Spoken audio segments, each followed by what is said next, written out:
Halo semuanya, kembali lagi di YouTube Rumah Belajar Jenio. Nah, pada hari ini kita akan sama-sama belajar tentang latihan soal ujian sekolah mata pelajaran fisika untuk kelas 12.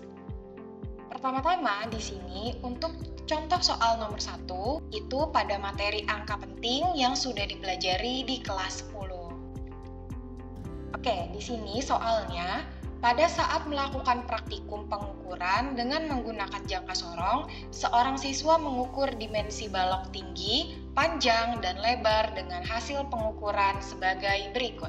Jadi di sini ada 3 hasil ya. Nah, ini untuk panjang, lalu ini untuk lebar, dan yang ini untuk tingginya. Di sini opsi A 176 cm3, opsi B 176,0 cm3, opsi C 176,2 cm3, opsi D 176,28 cm3, dan opsi E 176,282960 cm3.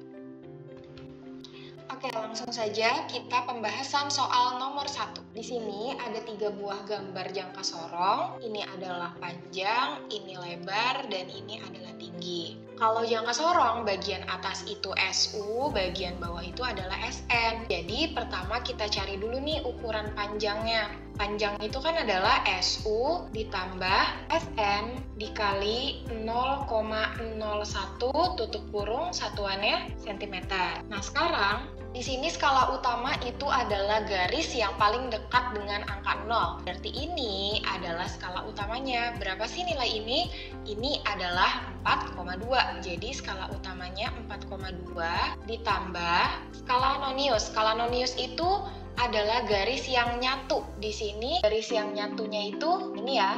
Jadi ini nilainya adalah 8. Jadi ini 5, 6, 7, 8. Jadi 8 dikali 0,01. Hasilnya adalah 4,2 ditambah 0,08. Maka hasilnya adalah 4,28 cm. Lalu untuk lebar sama kayak tadi caranya, SU ditambah dalam kurung SN dikali 0,01 cm. Hasilnya SU-nya itu adalah 5,6 ya, yang ini SU-nya. 5,6 ditambah SN-nya itu yang nyatu. Di sini yang nyatu itu adalah 7. Jadi 567. Jadi SN-nya 7 dikali 0,01 cm. Jadi hasilnya adalah 5,6 ditambah 0,07. Maka hasilnya adalah 5,67 cm. Kemudian untuk tinggi, caranya juga sama. SU ditambah SN dikali 0,01 cm. SU-nya itu adalah ini 7,2. 7,2 ditambah SN itu adalah garis yang nyatu, berarti yang ini ya. Ini adalah 6 dikali 0,01. Maka hasilnya adalah 7,2 ditambah 0,06, hasilnya 7,26 cm. Nah, yang ditanyakan itu adalah volume. Maka volume dari sebuah balok itu kan panjang kali lebar kali tinggi. Nah, kita masukin angkanya 4,28 dikali 5,67 dikali 7,26. Karena ini perkalian angka penting itu mengikuti AP yang paling sedikit. Di sini semua angka sama-sama memiliki 3 AP. Jadi kita kalikan dulu, hasilnya adalah 176,1827776 cm3. Tapi ini belum mengikuti aturan angka penting. Jadi aturan angka pentingnya itu hanya boleh ada 3 AP. Kenapa 3? Karena ini 4,28 3 AP, 3 AP, 3 AP. Nah, sedangkan ini banyak banget nih. Jadi kita sederhanakan dulu ya. Jadi ini 176-nya kita turunin dulu. Jadi ini pembulatannya itu ke bawah. Jadi ini hasilnya adalah 176 cm pangkat 3. Jadi jawabannya adalah yang A. Kemudian Soal nomor 2 itu adalah vektor. Vektor itu dipelajari di kelas 11. Oke, misalnya di sini ada 3 buah vektor F1, F2, dan F3. Setitik tangkap seperti gambar berikut. Kemudian, diketahui F1 30 Newton, F2 30 Newton, dan F3 10 Newton. Resultan ketiga vektor tersebut sebesar berapa Newton? Opsi A 100, B 10 akar 5, C 130, D 10 akar 3, dan E 10 akar 10. Pembahasan soal nomor 2. Kalau vektor itu, cara mengerjakannya ada 3 langkah. Yang pertama, itu adalah uraikan gaya atau vektor yang miring. Yang kedua, itu adalah hitung fx dan fy masing-masing. Baru yang ketiga, kita hitung resultannya.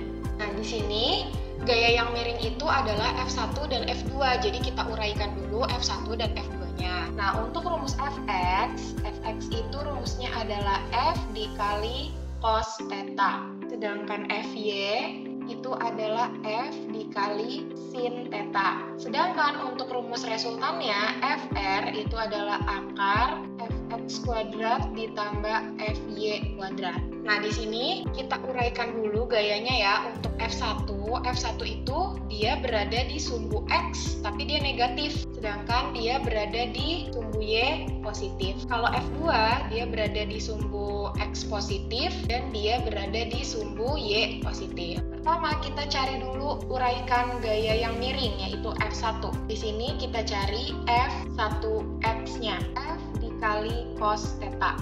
Theta itu adalah sudut yang nyatu sama si sumbu X. Jadi theta itu letaknya di sini, nyatu sama sumbu X. Sedangkan ini 30 dan 30 sudah sama-sama di sumbu X. Jadi langsung saja kita masukkan. F1-nya itu tadi adalah 30 Newton ya. Ini 30 Newton. Jadi karena dia berada di X negatif, maka jadinya minus 30. Di minus 30 dikali cos 30 derajat. Jadi ini minus 30 dikali cos 30 itu adalah setengah akar 3. Jadi hasilnya adalah minus 15 akar 3 Newton. Oke, selanjutnya kita cari untuk F1Y. Nah, F1Y-nya itu berada di sumbu positif, maka langsung aja F dikali sin theta. F-nya itu adalah 30 karena positif ya, dikali sin 30 derajat. Nah, hasilnya itu adalah 30 dikali setengah. Jadi ini 15 Newton.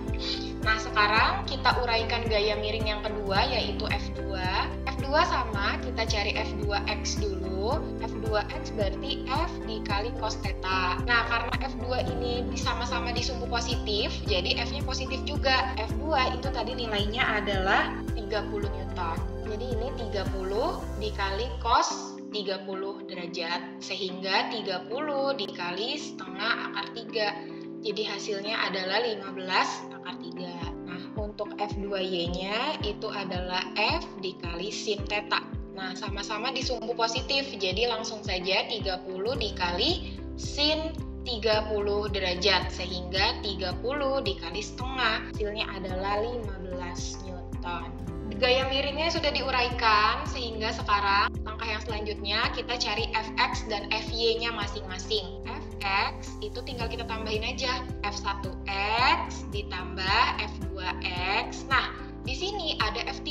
F3 itu searah sumbu X ya, jadi kita masukin di sini. F3 itu ke kanan, berarti positif. F3 itu nilainya adalah 10 Newton. Jadi di sini ditambah F3X. Jadi F1X-nya minus 15 akar 3 ditambah F2X-nya 15 akar 3 ditambah 10. Ini kan 0 ya, jadi ini hasilnya 10 Newton.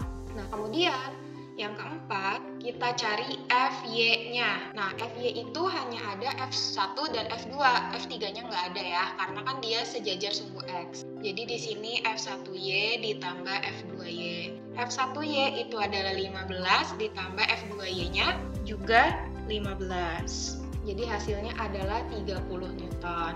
Nah, sekarang langkah yang terakhir tinggal kita cari resultannya. Jadi FR sama dengan akar Fx kuadrat ditambah Fy kuadrat. Berarti di sini akar 10 kuadrat ditambah 30 kuadrat. Jadi 10 kuadrat kan 100. 100 ditambah 900. Jadi hasilnya adalah 1000. Nah, 1000 itu adalah 100 dikali 10. Jadi hasilnya adalah 10 akar 10 Newton. Jawabannya adalah yang E ya. Oke, selanjutnya di sini ada soal nomor 3 yaitu tentang gerak melingkar. Gerak melingkar itu sudah dipelajari di kelas 11 ya. Nah, di sini ada gambar, ada 3 buah roda, ada roda A, roda B, dan roda C. Diketahui RA-nya 5 cm, RB-nya 30 cm, dan RC-nya 21 cm. Jika roda C berputar 300 rpm, maka berapa kecepatan sudut roda B? Oke, di sini jawabannya ada 8, 7, 9, 12, dan 13. Langsung saja di sini pembahasan soal nomor 3. Diketahui ada RA, RB, RC. RA itu apa? Jadi RA, RB, dan RC itu adalah jari-jari. Jadi kalau RA itu jari-jari roda A, berarti roda yang kecil. RB itu jari-jari roda B, sedangkan RC itu adalah jari-jari roda C. Di sini diketahui itu RA-nya adalah 5 cm ya. Berarti 5 dikali 10 pangkat minus 2 meter. Kita rubah dulu ke meter. Lalu RB itu tadi adalah 30 cm. Jadi 3 dikali 10 pangkat minus 1 meter. Kemudian ada RC. RC itu adalah 21 cm. Berarti 21 dikali 10 pangkat minus 2 meter. Kemudian ada kecepatan sudut C atau omega C itu adalah 300 rpm. Nah, rpm itu kan rotation per menit. Jadi kita ganti dulu jadi radian per second. Caranya adalah 300 dikali 2pi dibagi 60. Nah, 300 sama 60 ini bisa kita coret. Ini sisa 5, ini sisa 1. Jadi 5 kali 2pi 10pi radian per second. Oke, yang ditanya itu adalah berapa kecepatan roda B ya atau omega B. Nah, cara menjawabnya, hubungan antara roda B dan roda C itu adalah dihubungkan tali. Kalau dihubungkan tali, maka kecepatan roda B sama dengan kecepatan roda C. Kecepatan sendiri pada gerak melingkar rumusnya adalah omega dikali jari-jari. Sehingga di sini kecepatan roda B sama dengan kecepatan roda C. Berarti di sini WB dikali RB sama dengan WC dikali RC. WB-nya itu yang ditanya, kita tulis saja WB. RB-nya itu adalah 3 dikali 10 pangkat minus 1. WC-nya itu adalah 10pi. RC-nya itu adalah 21 dikali 10 pangkat minus 2. Oke, sekarang ini kita sederhanakan dulu. Kita tulis ulang. Nah, ini 10 dikali 21 itu kan 210. Jadi pangkatnya saja ya. Jadi ini 21 dikali 10 pangkat minus 1pi. Jadi WB-nya itu adalah 21 dikali 10 pangkat minus 1pi dibagi 3 dikali 10 pangkat minus 1. Nah, di sini sehingga WB-nya ini tinggal kita coret aja. Jadi hasilnya adalah 7pi. 7pi radian per second. Oke, selanjutnya soal nomor 4 itu adalah dinamika gerak partikel. Ini adalah materi kelas 11 juga. Nah, di sini ada sebuah gambar dan jika sistem dalam keadaan setimbang, tentukan besar tegangan tali T jika gravitasinya 10 meter per second kuadrat pada gambar di samping. Oke, A 100 Newton, B 5 Newton, C 10 Newton, D akar 3 Newton, dan E adalah 100 akar 3 Newton. Kita jawab pertanyaan nomor 4 tadi ya. Di sini ada sebuah tali. Kita disuruh menghitung berapa tegangan tali tersebut. Tegangan tali itu berarti yang T ini ya. Yang T ini nih yang kita suruh cari.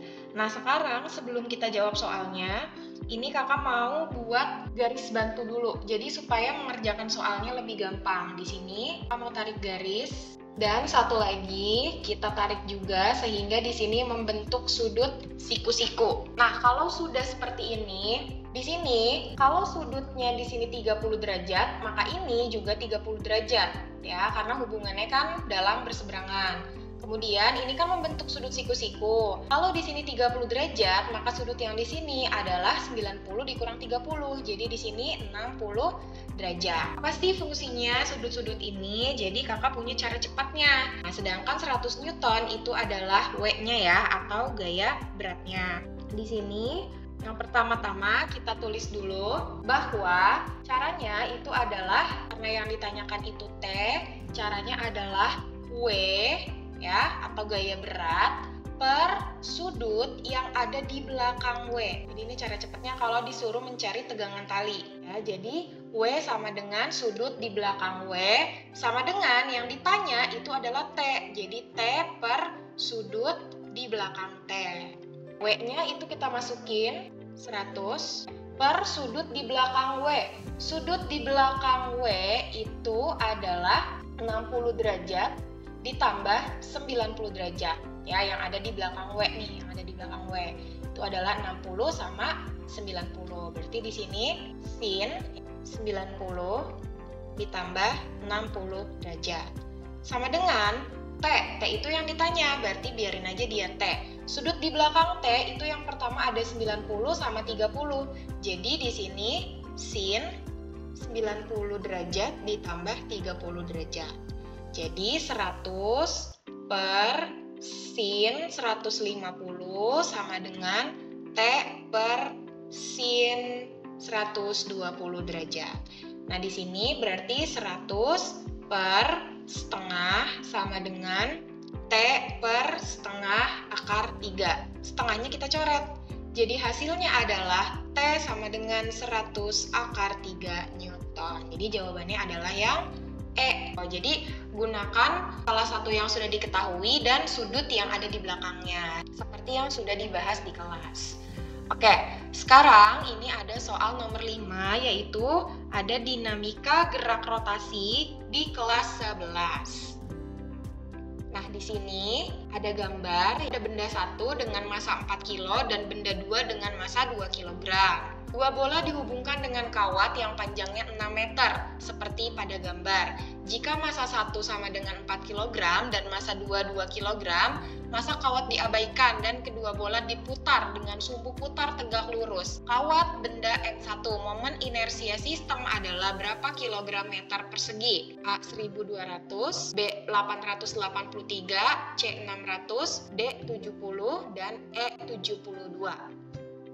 Pembahasan soal nomor 5. Nah, yang ditanyakan itu adalah berapa inersianya ya. Nah, di sini kita tulis dulu apa sih yang diketahui dari soal. Jadi, yang diketahui dari soal itu pertama pasti ada M1 yaitu 4 kg dan M2 yaitu 2 kg. Oke, kemudian jarak di antara mereka berarti R ya. Jarak di antara M1 dan M2 ini berarti R-nya itu adalah 6 meter.